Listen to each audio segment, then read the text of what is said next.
I will not let my sister-in-law and husband live in peace. One nameless afternoon, as the light faded quickly from the window, my husband approached me, his voice as light as if he were discussing the weather. He was going to donate a kidney to his brother's child. I froze, not because of what he said, but because of how incredibly calm he sounded. As if it were a matter of course, an act of kindness requiring no hesitation.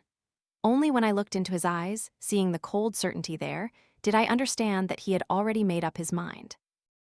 He was merely informing me, not asking for permission. I thought of his body, already worn out by years of exhausting work, of how his chest would tighten with hacking coughs in the dead of night. I felt a fear, not a vague dread, but the terror of someone witnessing an impending disaster they were powerless to stop. I began reading medical literature, clinical studies, and the most candid accounts of life with only one kidney. I printed them out, highlighted sections, and presented every line to him, but he didn't look deeply at anything. He only looked towards that child. And so, he was caught between two paths, on one side me, on the other his sister-in-law Clara and her gravely ill child Leo. His hesitation dragged on for months, but the illness wouldn't wait. The child weakened by the hour. Then one day, Clara arrived without knocking, without warning. She stormed in like a raging tempest, her mouth spewing curses, her hands striking, raining blows upon me as if I were the sole reason her child hadn't been saved.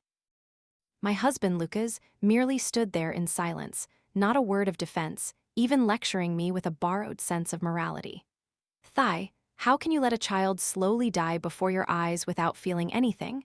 You must understand, there's no pain greater than a mother's."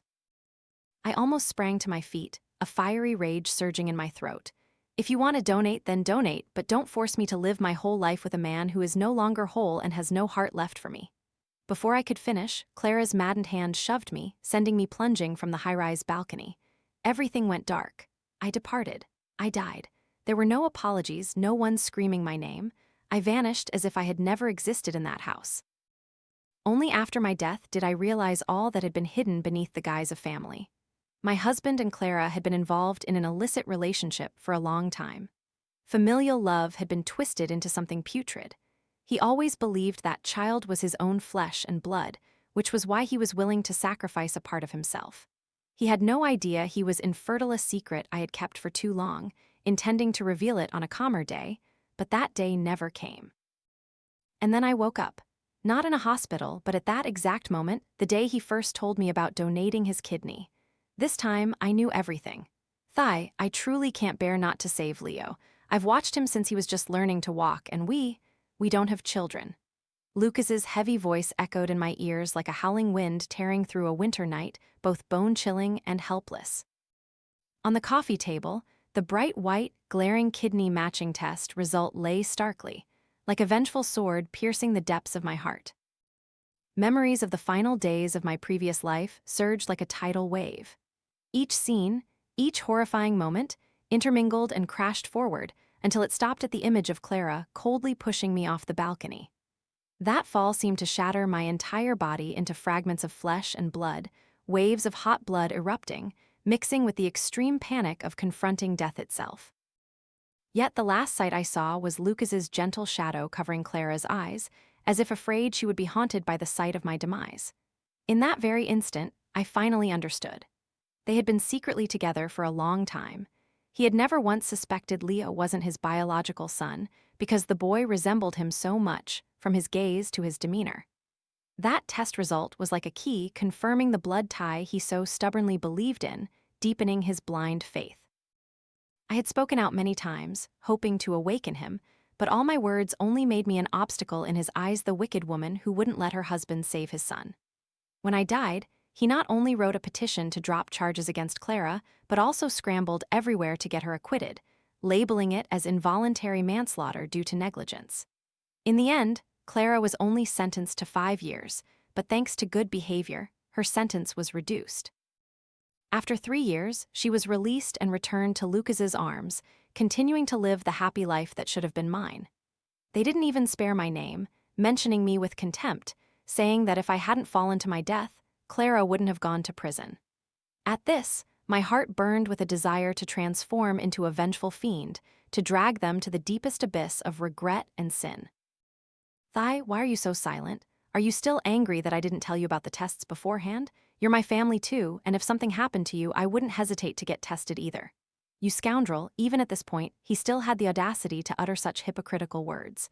I swallowed the rage screaming within me, hiding the glint of hatred in my eyes, and looked up at him, my eyes welling with tears, my voice choked. What good is my disagreement? It's your kidney anyway. Thigh I? He tried to smile, but his grin was so distorted and pathetic, failing to conceal his guilt. Did he think he was noble, sacrificing out of love? No, it was just a way for him to use me as a shield. He would paint a story where I was the petty wife preventing her husband from saving his nephew. And he would shine as the benevolent man, full of love, sacrifice, and compassion. Then public opinion would blame me, curse my name, while he and Clara's mother and son would never resent him.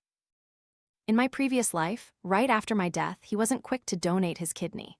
It was Clara who cried and pleaded repeatedly, even threatening to kill herself, that finally moved him to agree. In this life, if he wants to be a great father, if he wants to continue playing the good guy, fine, I will help him play out this tragedy to its bitter end. Seeing him reach out to hold me about to utter something, I abruptly stood up, feigning anger, and turned away, giving him no opportunity. As soon as I stepped out of the apartment complex gate, my phone vibrated incessantly. Messages from him flooded my screen as if each line were a thread desperately trying to pull me back. Thigh, you and Leo are both my flesh and blood, I love you both. How am I supposed to handle this? I watched the boy grow day by day, and now he's like this, my heart feels like it's being torn apart by a knife. I didn't reply, nor did I thoroughly read the messages. Instead, I hailed a taxi straight to Clara's house. A play cannot begin without an antagonist. Only with all three characters can the stage truly open.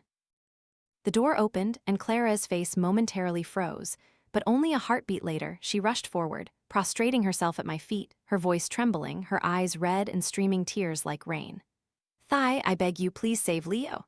Neighbors, hearing the commotion, swarmed out like a disturbed beehive, gathering to watch the spectacle.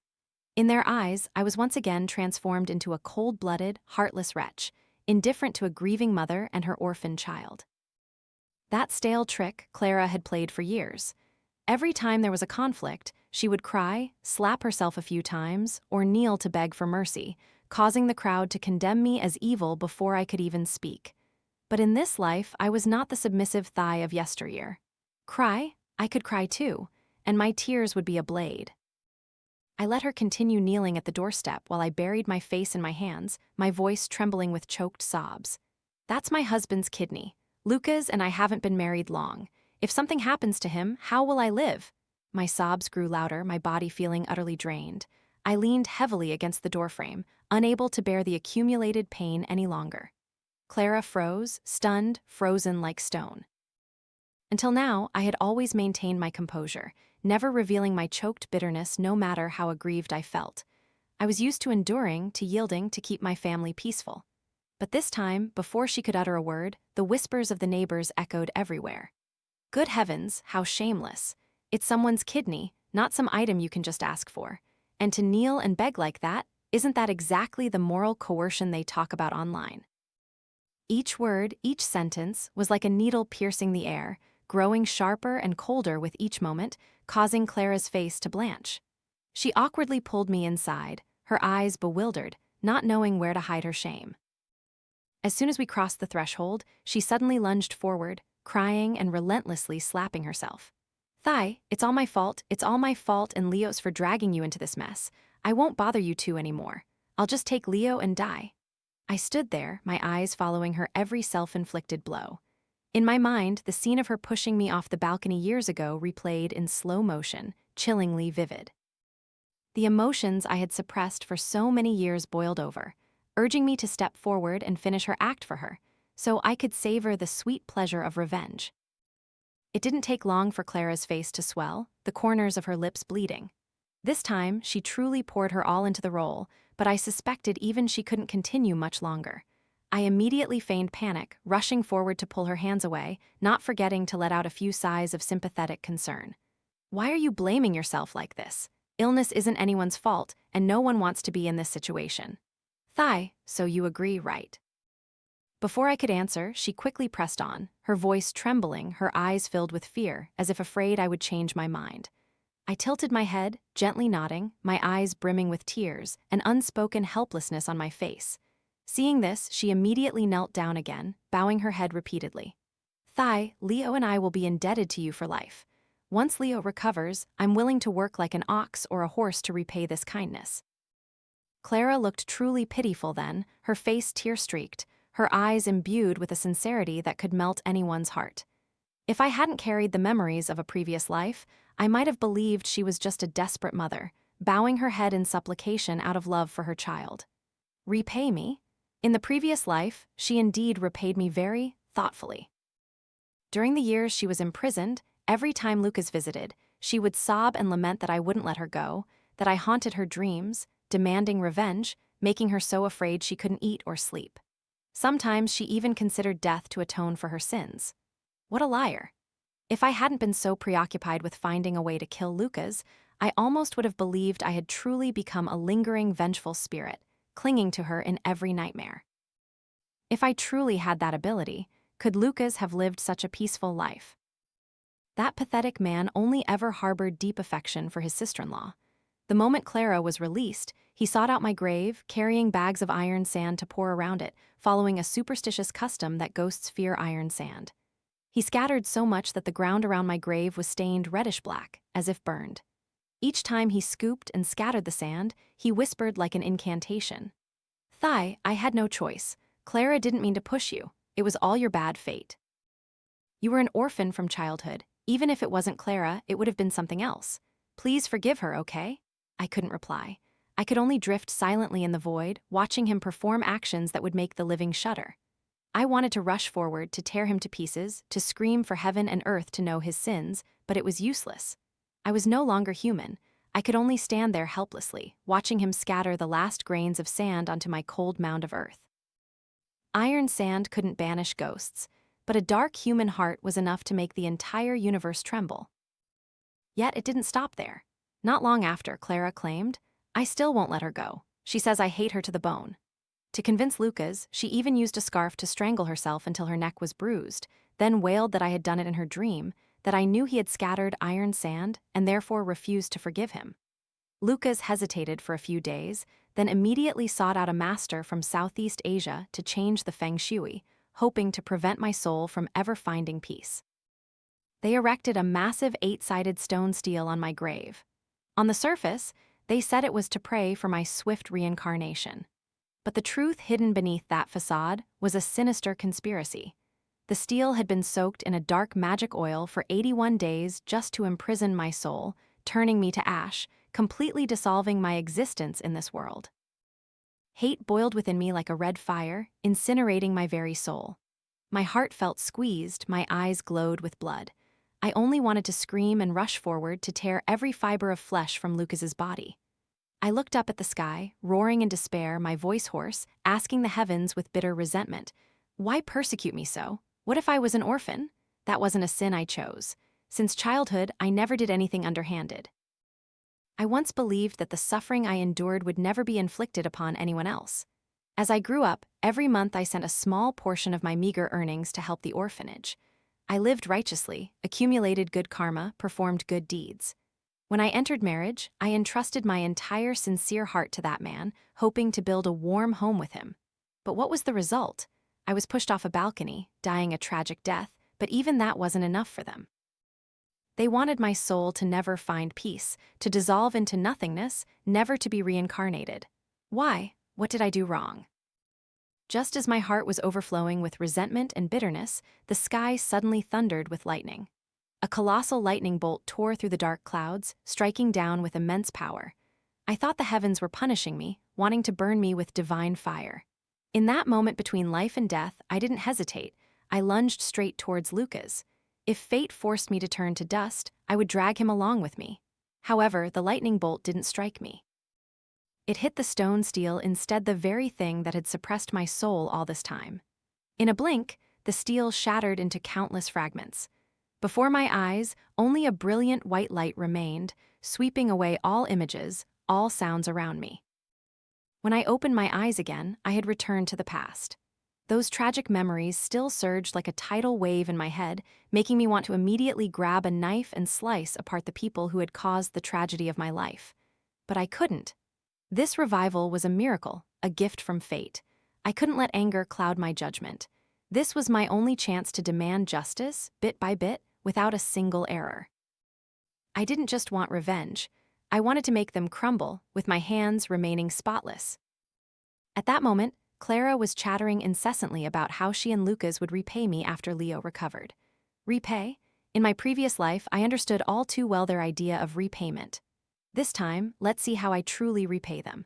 I gently wiped away my feigned tears, my face showing clear awkwardness, but still managed a forced smile. Sister-in-law, I know you blame me for refusing before, but what wife wouldn't want to protect her husband's health? Clara immediately took my hand, her voice full of tenderness. I understand it's Clara and Leo's fault, we've troubled you too. I gently withdrew my hand from hers, as if hesitant, then said, if that's the case, then don't let this drag on. If it takes too long, it will affect the surgery's effectiveness. It's just.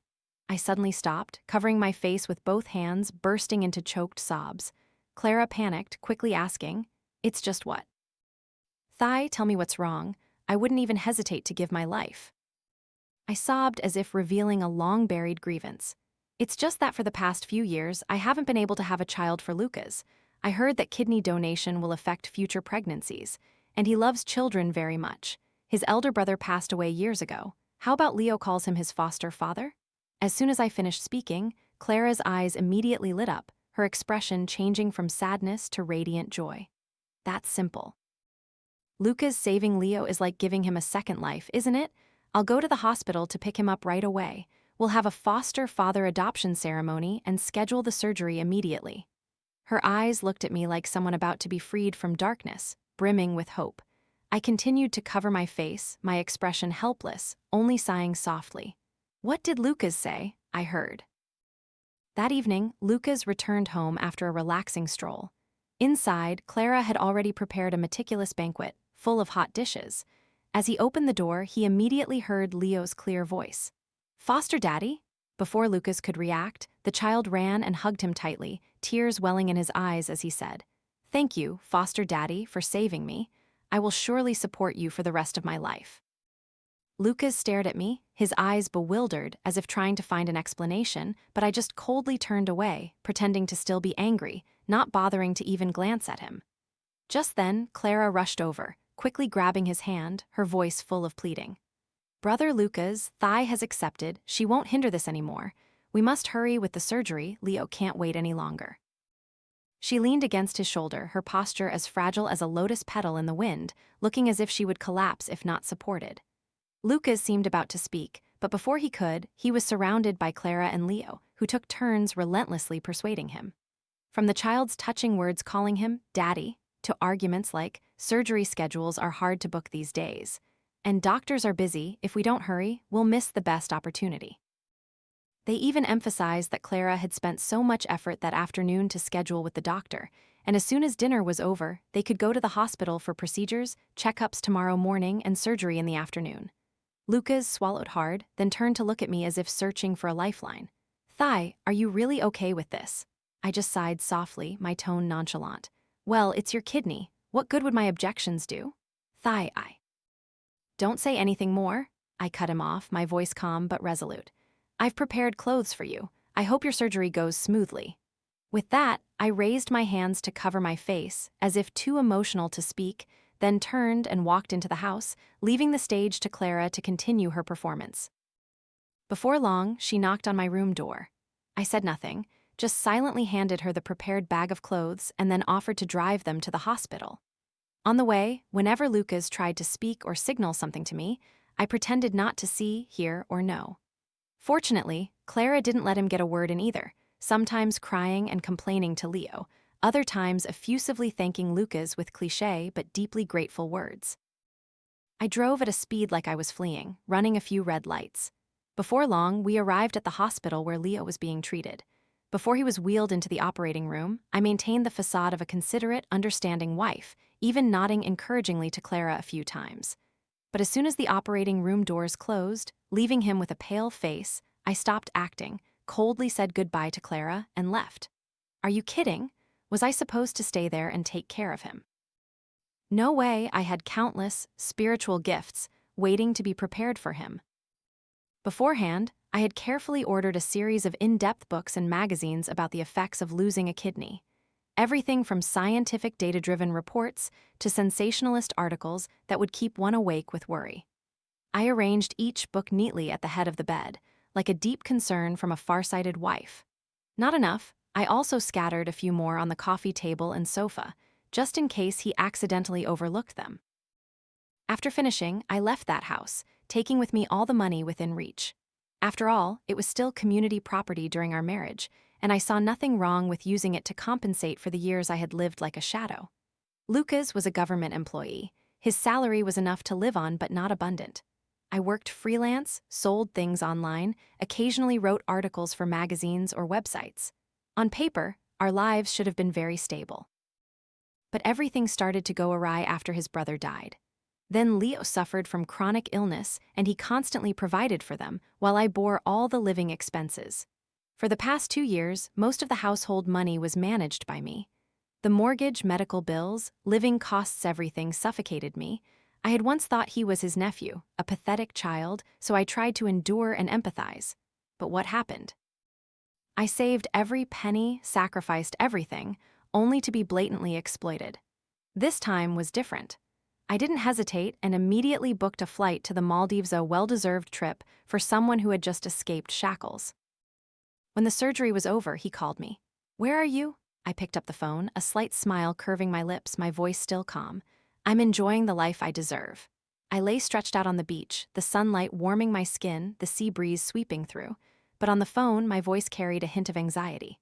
"I can't stay there anymore. Every time I think of you having only one kidney, I get scared. Before, when you had 2, your health was already so weak, and now." I intentionally left the sentence hanging, giving him just enough silent space to agonize. Lucas tried to say something, but faced with my gentle concern, he could only take a deep breath and say heavily, "Are you really going to abandon me? I'm still in the hospital." I tilted my head, my eyes innocent, asking with feigned surprise. "Didn't Clara promise to repay you? Did she forget her promise as soon as it was made?" She is her, and you are you. You are my wife. We are married, and you're absent while I'm in the hospital. What's the point of being married then?" He began to show irritation. I listened and found it amusing. Someone who had just had surgery was getting angry for no reason. If his wound tore open and the pain became unbearable, he would deserve it. I chuckled softly and leisurely said, "Oh, so you still remember we're married, do you? Then let me ask you, when you went for the tests, did you bother to inform me even once? Do you even have this wife in your heart? You unilaterally donated your kidney to someone else, and now you turn around and blame me for not taking care of you. What do you take me for?" I didn't mean that, I just... Stop it. Too much has happened recently. I need to seriously reevaluate our relationship. I need to see if I'm the only one trying to maintain this marriage. With that, I decisively hung up and blocked his number. In the distant horizon, the sunset stretched out, painting the entire sky a brilliant orange red. The colors of the sky reflected on the sea, creating shimmering, sparkling streaks. The gentle sea breeze blew through, carrying the taste of salt and the smell of sunshine, waves lapping softly on the shore. I half closed my eyes, enjoying this rare moment of peace, only regretting that I hadn't come here sooner. After fully enjoying the sunset, I returned to the luxurious hotel and treated myself to a high-end spa session. Lying on the soft bed, under the skilled hands of the therapist, every nerve in my body seemed to completely relax. By the time it finished, I almost wanted to fall asleep right there from sheer relaxation. Leaving the spa, I rushed straight to a fancy restaurant and ordered a lavish dinner. Boston lobster grilled with salt, charcoal-roasted suckling pig, rumored to have only consumed fresh milk since birth, and a whole array of other expensive dishes. My taste buds were indulged to the fullest. As I held the payment machine, I noticed my phone displayed dozens of missed calls. I casually ignored them, but as soon as I finished paying, my phone rang again. This time it was Clara's number. Thinking it might be something amusing, I pressed answer. Lucas's furious voice boomed from the other end. "HSU, what the hell are you doing? Spending 350,000 yuan in 3 days, do you still intend to live?" I must have carelessly used his bank card, so the system sent him a message. "Live, then who is it that doesn't want to live? Do you think I enjoy spending money like this? Do you know how much I've been hurt? Do you understand? When I saw you being wheeled into the operating room, my heart felt shattered. I could only go out to find some peace to soothe the pain. Thigh HSU, you, but do you really need to spend that much? Before he could finish, I interrupted. Don't call me anymore, I need time to calm down. Just hearing your voice reminds me of the moment you walked into the operating room. Without waiting for a response from the other end, I hung up and blocked another number. Turning to the hotel staff, I cheerfully said, "Tomorrow, I want to try skydiving. Please arrange the handsomest, tallest instructor, 22 years old, ID number 188 for me, please." You get what you pay for, tall, handsome, six-pack abs, it's worth paying a little extra. I swiped my card excitedly, but before I could enjoy the thrill, my phone rang again. As expected, Lucas called again, this time from a different number. I just sighed, deciding to turn off my phone completely, considering it a way to help him develop a little more patience. Anyway, those annoying matters weren't enough to stop me from soaking in a milk bath or having a deep, restful sleep. The next morning, I woke up in an extremely pleasant mood. A new day, brilliant golden sunshine, the weather was perfect. After an incredibly refreshing skydive with the young and exquisite instructor, they suggested I participate in other exciting activities like scuba diving and jet skiing. "What are we waiting for? Let's do it," I enthusiastically replied. But when I swiped my card for payment, the staff informed me that the card had been locked and couldn't be used. What an embarrassing situation. For such luxurious pleasures, who would dare to pull out their own cash? The phone rang again. This time, Clara's voice came through, sobbing incessantly. "Thigh, what are you doing? You swiped an exorbitant amount of money. Lucas was worried you were being scammed, so he disregarded the doctor's orders and rushed to the bank to lock the card. As a result, his incision ruptured and bled heavily, and he's now been transferred to the emergency room." I almost burst out laughing. What was this? Did he die then? If things were that easy, it would save so much trouble. I feigned panic. "Oh my God, how is he?" Clara quickly said. "His life is temporarily not in danger. He just came out of the operating room and is resting." "But Thigh, what kind of games are you playing? Why is it like this?" "Ah, still not dead? Well, that's good. I thought this time I had truly sent someone on their way." I then sighed softly, switching to a melancholic tone. "You ask me what I'm doing. He and I have been married for 4 years. During all that time, I never spent anything big from his money. And yet, just this one time, you people can't tolerate it. In that case, I'll go back and finalize the divorce with Lucas, leaving everything to you two lovebirds to live together intimately." "Thigh, I didn't mean that, I don't want to hear any more. Please just leave me alone." I cut her off, then decisively ended the call. I couldn't continue to be entangled with them. According to what I remembered from my previous life, in just over a month, the stock market would explode with 2 unexpectedly soaring stocks. If I didn't divorce in time, the wealth I was about to acquire could very well be divided by that hypocritical couple. That prospect was unacceptable to me. I returned home just as Lucas was discharged from the hospital. As I pulled my suitcase in, he was sprawled on the sofa, his face pale, looking utterly exhausted. As soon as he saw me, he opened his eyes wide, his voice cold and devoid of emotion. "You still remember the way home? Do you still consider this place your home?" Right beside him, Clara quickly leaned in, grabbing his hand, tears streaming down her face, as if she were the most pitiful person in the world. "It's all my fault, don't be angry anymore." Lucas gently patted Clara's hand, his voice softening. "It has nothing to do with you, it's just that she's selfish to the core." Hearing that, I couldn't hold back any longer. I kicked the door hard, the resounding bang startling both of them. I screamed, my voice furious, "What do you two want to do now? If you love each other so much, then get married. Why do you have to drag me into your tragic play? Do I owe you two something?" I clenched my teeth, continuing with choked resentment. "Lucas, you're sick 3 days out of 10, hospitalized for 3 days, and now you've even given a kidney to someone else. Tell me, how am I supposed to live from now on? Do I deserve to bear all the consequences of your impulsive decisions?" He tried to sit up, his face contorted in pain. "Thigh HSU, can't you say something a little nicer?" As soon as he finished, a violent cough seized him, making him unable to stand steady. I sank to the floor by the door, burying my face in my hands, crying loudly. "Oh God, what did I do wrong in my life? Marrying a sick man like you, having to go in and out of the hospital every day. Now you only have 1 kidney, do you want me to suffer to death before you're satisfied? Please just leave me alone. If you two love each other so much, please let me live in peace." My cries echoed through the hallway, drawing the curiosity of the neighbors. They began to trickle out, eager for the spectacle. A voice rang out, "Kidney donation is no joke, it's for life." Little Lucas was already frail, and now this, how will Thigh HSU survive? Clara could only bow her head, sobbing quietly without daring to utter a sound. Lucas's face was as white as paper, coughing incessantly, as if he might collapse at any moment. But this time, I wouldn't let their tears continue to blind the world. I looked up at everyone, my voice choked. I've tried to endure all this time for the sake of family, but I can't take it anymore. I just want a normal life, yet they've pushed me to the brink. As soon as my words ended, the crowd immediately buzzed with whispers. Clearly, quite a few people began to sympathize with me. An aunt clucked her tongue. They say his brother died, so he has to take care of his sister-in-law and nephew, but care to the point of donating a kidney? That's strange. And who knows if that child is even his real nephew? Lucas's face turned ashen. Being prideful, he couldn't stand the scrutinizing gaze of the crowd. Another cough seized him, making his incision ache painfully. His eyes burned with rage, as if he wanted to tear me apart. "Thigh HSU, how much longer are you going to disgrace me, standing there at the door like that?" I gave a cold laugh, my eyes red, emphasizing each word. "Disgrace? My life has been torn to shreds by you and that woman. What do I have to fear from disgrace anymore?" You. He was so enraged his entire body trembled, his face white, devoid of a single drop of blood. I momentarily froze, a single thought spinning in my head. I can't let him die now. At that moment, Clara quickly stepped forward, grabbed my hand, and pulled me inside the house, slamming the door shut.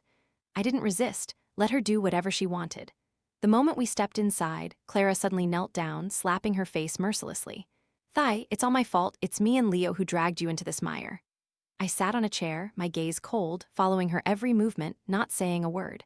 Her hand froze in midair, unsure whether to continue the act or stop. Looking up, Clara's voice trembled as if pleading. "I know I was wrong, I know you've been hurt a lot, but after all, we're still family. Can't you stop being angry with me?" I lightly curved my lips, not replying, only my eyes couldn't hide a mocking expression. The room fell into a tense silence, the atmosphere heavy. Clara also didn't know how to continue her act. Just then, Lucas staggered to his feet, quickly stepping forward to support her, his eyes filled with resentment directed at me. "If you despise me, if I can't give you a rich life, then just say you want a divorce." I let out a cold laugh. "Rich life? Lucas, you truly flatter yourself. Have you forgotten? For the past 2 years, who paid all the living expenses? Saying these words, don't you feel ashamed? So after 4 years of marriage, I was just the one unilaterally building things up. Our husband and wife, why do we need to divide and calculate like this? Now you remember you're my husband. Then when you made those decisions behind my back, did you ever consider my feelings? You." Before I could finish, Clara interjected, cutting me off impatiently. "Thigh, just say what you want directly." She behaved as if she were the mistress of this house, making me unable to help but laugh. I pulled out a pre-prepared divorce agreement from my purse and calmly placed it on the table. "Sign it, I'm ready to make room for you too." Lucas quickly grabbed the paper, skimmed a few lines, then his eyes widened. "You want to take the house too, and all the money? HMPH. Actually, I intended to take everything, but then I remembered I still had a bit of mercy. Their surgery was expensive. If I took everything, what if he refused to sign the papers? I was the one who paid the down payment for this house, and most of the bank loan for 2 years was paid by me. Your money and the inheritance from your family, don't you remember where it all evaporated? But 2 years ago, I also contributed to paying off the debt. You can remember things from 2 years ago? What about the last 2 years? While you poured your heart into caring for others, did you ever notice what I had to make up for? If I had known you were still clinging to your ex, I would never have entered this marriage. Now you're not just wasting my time, you also want to bleed me dry to the last penny. You think I'm someone who takes advantage of others." Lucas's eyes widened as if he couldn't believe his ears. "I'm not that kind of person." "Then what are you? The lies you told me, I haven't even finished checking them all. Who knows, Leo's father might not have been your brother, but you yourself. With such a record, do you still have the nerve to accept a moral exemplary award at your workplace? Fine, I'll go to your unit and demand a DNA test between you and Leo. Then the truth will be clear." As soon as my words ended, Clara's face paled, her eyes welled up with tears, her voice trembling. "Thigh, how can you say such things about us?" Then, as if accustomed to the act, she turned to gently pat Lucas's shoulder, her face full of distress. "Lucas, Leo and I owe you. We will definitely find a way to repay you later, but we cannot let others say such hurtful things. If Thai wants a divorce, just agree to it. Lucas was a civil servant. He had to work hard to get that position. With his weakened health now, he dared not let me cause trouble at his workplace. Once everything came out, the consequences would be more than he could bear. Both carried their own worries, and in the end, they had no choice but to reluctantly sign the agreement. I kept a copy, smiling faintly. I always believed my sister-in-law was a good person.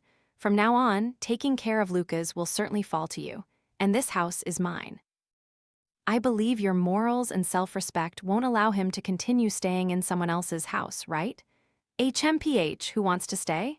Lucas roared, then told Clara to hastily pack their luggage and call a car to leave. I watched their retreating figures, pulling suitcases, my heart feeling light. Lucky me. Afterward, I casually rearranged the magazines on the bed and sofa, not forgetting to hide a few discreetly in a secret compartment in his suitcase. So that one day, if he were lonely and repentant, opening those articles about the consequences of kidney donation, perhaps he wouldn't feel too alone. As soon as the divorce agreement was signed, I immediately urged Lucas to file for divorce in court to complete the legal procedures without a second of delay. The 30-day reconsideration period, to me, was truly too long, too superfluous. I quickly mortgaged the house deed, borrowed a large sum, and immediately invested in the 2 stocks I had secretly researched beforehand. Within just a few short months, my assets multiplied many times over. When I had enough money in hand, everything suddenly became strangely easy. Meanwhile, Lucas and Clara were still immersed in the belated honeymoon phase of their new life. One time, I drove past a familiar market and saw Clara cheerfully picking vegetables, her face radiating happiness. That image reminded me of my former self, naive and blind, never understanding what a decent man truly was. Being generous with others, I didn't hesitate to spend a considerable sum to hire a professional, male god for Clara to experience a peak romance, first-class service style. This little plan plunged Lucas into extreme confusion. He immediately reverted to playing the role of a meticulous husband, a devoted father, fussing in the market, diligently cooking, and busy cleaning the house. Unfortunately, his health was frail. Every time he put a pot on the stove, he would cough uncontrollably, not only failing to be appreciated, but also annoying and disgusting Clara and Leo even more. Whenever the mother and son scorned him, Lucas would bring up the kidney donation for Leo as a shield. At first, they felt guilty, reluctantly mumbling a few apologies, but later their reaction was icy. "So what do you want? Do you want Leo to die to give back your kidney?" I was not in a hurry to push things to a climax. Destroying him right now would be too easy, too convenient an end for him. I waited until Clara was deepest in her sweet romance with the handsome man, then I had him abruptly withdraw, while blaming Lucas for the breakup, saying that his troublesome presence prevented the relationship from progressing. That guy really knew how to work. Not only did he give Clara a dreamlike romance, but he also skillfully played the role of a gentle, caring father to Leo. The mother and son lived in truly heavenly days, thanks in large part to my financial sponsorship. But when he left, they immediately crashed back to earth. No one brought money to their door anymore, no one sweet-talked them daily. Life returned to its starting point, relying on Lucas's meager salary and reluctant contributions. The harsh contrast between the luxurious days and the dry reality pushed the mother and son to their breaking point. All their frustration, regret, and disappointment were dumped onto Lucas, whom they saw as the culprit who shattered their dream. But for me, that was still not enough. Leo was 13 this year, and I, his aunt who had cared for him like my own child, had not yet officially said goodbye. I deliberately orchestrated a chance encounter near his school. When he recognized me, I immediately ran into a nearby cafe. He chased after me, asking breathlessly, "Auntie, why are you avoiding me?" For a long time, I had spoiled him immensely, from clothes and toys to seasonal snacks. But what happened? That child, along with his mother, had conspired to make me a fool, easily exploited. Don't tell me children are innocent. Auntie isn't avoiding you, it's just that we shouldn't meet anymore now. Are you angry with me, Auntie? He pouted, his eyes red, but his gaze was fixed on the glittering pastries inside the display case. I sighed. All right then, both Auntie and you are pitiful people. With that, I stood up and bought him a pastry. Since the handsome man shock, Lucas began to resent Clara and Leo. Only when she bowed her head and proposed to him did his anger somewhat subside. But opening his wallet was no longer as carefree as before. Leo ate and pressed, "Auntie, who did you say was pitiful?" I just gently shook my head, not answering. I raised my hand as if to pat his head, then stopped midair and withdrew it, smiling sadly. "Leo, from now on, you must be obedient to adults, okay? Your father, your real father, passed away early, leaving you alone. And now, when your mother and Uncle Lucas have another baby, you must be even more mature. Auntie is about to leave this city, remember to take good care of yourself." After saying that, I stood up and left the cafe. Leo ran after me, calling out, but I only turned back to wave goodbye. On the table, the pile of food I had ordered remained. I knew his gluttonous nature would keep him there for a few more minutes. Beside the plate of pastries, I left a set of research documents on the effects of estrogen on male fertility. Leo, though young, was very adept at online shopping. Hopefully, this time he would put his skills to good use. In the past, because we couldn't conceive, I not only secretly went for reproductive health checkups, but also dragged Lucas along. At first, he adamantly refused, using his pride as an excuse. It took many persuasions for him to reluctantly step into the hospital. The first examination result was like a bolt from the blue. He was diagnosed with infertility. I knew that if I told him directly, his self-esteem would be severely wounded, so I remained silent. Unwilling to accept it, I took him to another hospital for a re-examination. This time, the diagnosis changed slightly, not entirely hopeless, but still oligozoospermia, meaning low and weak sperm count. Having children was possible, but the success rate was almost zero. I intended to tell him the results, but ironically, at that very moment, an incident occurred at his workplace. A male colleague who had discovered he had oligozoospermia couldn't endure the blow and took his own life. That story terrified me. I feared that just revealing a bit of the truth would send this man spiraling into despair, so I said nothing. I chose to persuade him to undergo artificial insemination. After many arduous attempts, we managed to create 2 viable embryos. At that time, his attitude was as cold as an outsider's. He showed little interest. I naively thought he didn't care much about having children, only wishing for us to live peacefully together. But later, I realized he was so confident that he believed he already had an illegitimate child outside of marriage. So, whether I could give birth or not no longer mattered to him. Given his excessive paranoia and narcissism, I wouldn't rule out the possibility that he thought the fault lay with me. Well, that's fine. Let him live a few more days with that delusional pride. That morning, I quietly went to the hospital and ended all hope for those 2 embryos. Heaven had not granted this man the opportunity to be a father, so why should I suffer alongside him? I chose to end it rather than torment myself in a hopeless life. Leo did not disappoint me. Because Lucas had to use various estrogen-containing medications for a long time, his health declined rapidly, and his body even gradually developed feminine characteristics. Finally, when he went for another checkup, he discovered the truth about the estrogen content. Rage surged within him. He stormed back with the test results to confront Clara and Leo. During the argument, in a fit of extreme emotion, he delivered a resounding slap to Clara's face. Unable to bear it anymore, Leo immediately reacted. The boy shoved him forcefully, sending him tumbling, and loudly yelled, "Do you think I need your kidney? If you hadn't seduced my mother, making my father angry enough to die, I wouldn't be in this state. You deserve this. Don't ever hope to have children in this life." The boy was not weak, and Lucas at that time was as frail as paper. The push sent him rolling down the stairs, unconscious on the spot. When he woke up, his leg was broken, and his intense anger had led to a stroke.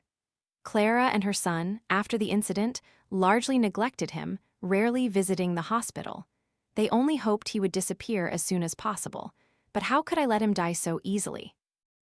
As a model ex-wife and also a wealthy person, I hired a renowned doctor to treat him.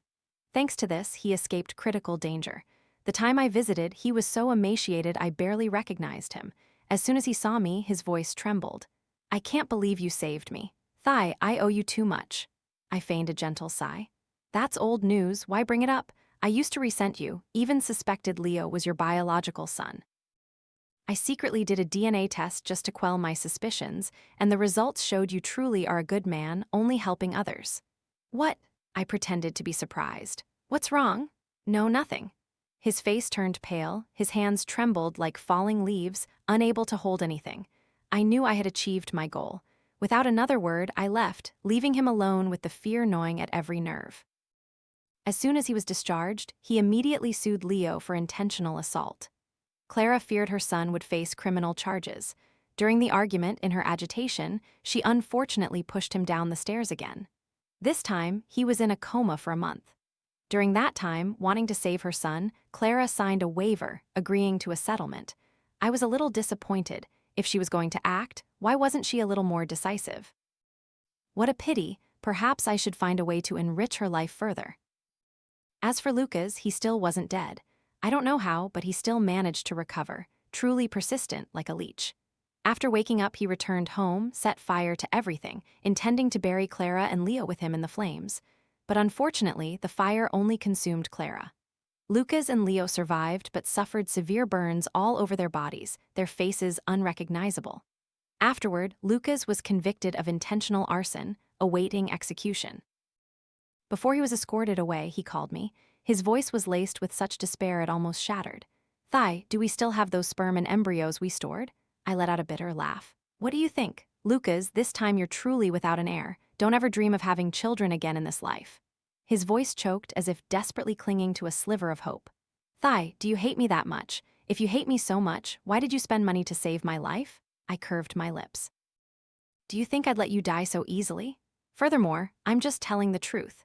Even if you could still have children, would anyone accept a man whose face is disfigured like yours? You're not Quasimodo with a saintly soul, Lucas. Is there anyone in this world compassionate enough to live with someone like you?" Quasimodo is the ugly, hunchbacked character in The Hunchback of Notre Dame *, famous for his kind heart. The shock was clearly too great. A few words from me were enough to make him collapse to the point of choosing death. That time, I was even kind enough to visit him in the hospital. Seeing me, his eyes widened as if he'd seen a ghost.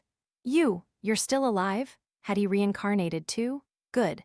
If he hadn't revived, I would always feel this revenge was slightly imperfect. I offered a gentle smile, softly saying, "If you want to die, then die. After you're dead, I'll see just how capable that Southeast Asian master from years ago really is. Not even being at peace as a ghost, that feeling must be quite interesting. My dear husband, it's your turn to taste it now." I patted his shoulder, as gently as if encouraging him, then turned and walked away. Behind me, his anguished scream echoed, "Thai, you're not human, you're a monster, a sick pervert." Sick pervert? Was that what a sick pervert was? I was just reclaiming what they owed me. Now they knew pain, they knew fear. But on that day when they mercilessly attacked me, did they have even a shred of conscience? Indeed, my comfort was very effective. From then on, he dared not think of death again. He feared death. He could only continue to live in suffering and fear. And life in prison was not easy, it was both arduous and without a moment's peace. In the previous life, after I died, he not only signed the waiver to free Clara, but his health also rapidly declined. This life was no different. Not long after being imprisoned, he fell gravely ill and was hospitalized in critical condition. In his delirium, he begged the doctors, repeating incessantly, "I can't die, I can't die. If I die, she will turn me to dust." Outsiders only thought he was delusional, driven mad by the evil karma of his youth. Ultimately, he couldn't hold on. When he died, his eyes were wide open, unable to close even in death. The doctors and nurses at the hospital had never seen a dead person with such a terrifying expression. Some even suspected he had encountered something unclean and invited a Taoist priest to perform a ritual to calm the spirits of the remaining patients in the building. I didn't bother to claim the body, nor did I want any further involvement with him. Just thinking about it disgusted me. But unexpectedly, there was still someone who didn't want to let him go. Leo, truly a member of the Lucas family, also busied himself searching for a grand master to perform a purification ritual for him. Ironically, the person hailed as a high-level master was the very Southeast Asian Feng Shui master they had hired in the previous life to suppress me. Hearing people recount the story, I felt as if I was hearing tales from a distant past. Those old grievances no longer bothered me in the slightest. After all, heaven had given me a chance to start over. My revenge was complete. Now I wanted to live a more meaningful life. I began building schools in poor rural areas, volunteering as a teacher, traveling everywhere, spreading literacy to underprivileged children. This world was much larger than I had ever imagined, and this time my life truly began.